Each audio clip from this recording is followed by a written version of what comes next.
Good morning. The faith I live by, November 23rd, the early reign of God's Spirit. Joel 2:23 says, "Be glad then, you children of Zion, and rejoice in the Lord your God, for he hath given you the former rain moderately, and he will cause to come down for you the rain, the former rain, and the latter rain in the first month." Under the figure of the early and latter rain that falls in eastern lands at seed time and harvest, the Hebrew prophets foretold the bestowal of spiritual grace in extraordinary measure upon God's church.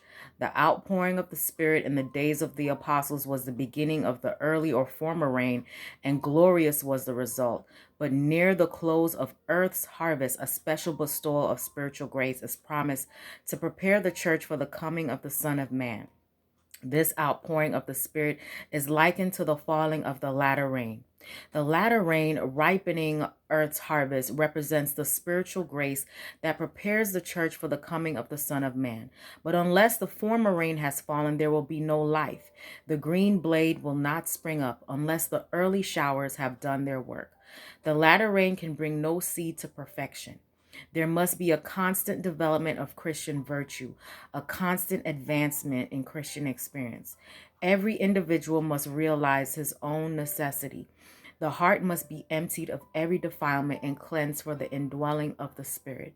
It was by the confession and forsaking of sin, by earnest prayer and consecration of themselves to God, that the early disciples prepared for the outpouring of the Holy Spirit on the day of Pentecost.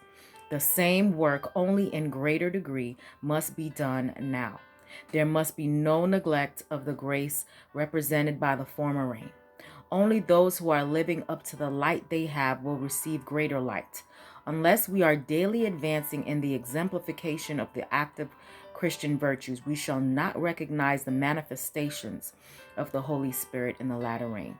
It may be falling on hearts all around us, but we shall not discern or receive it. Hope you have a great day today. Live in faith.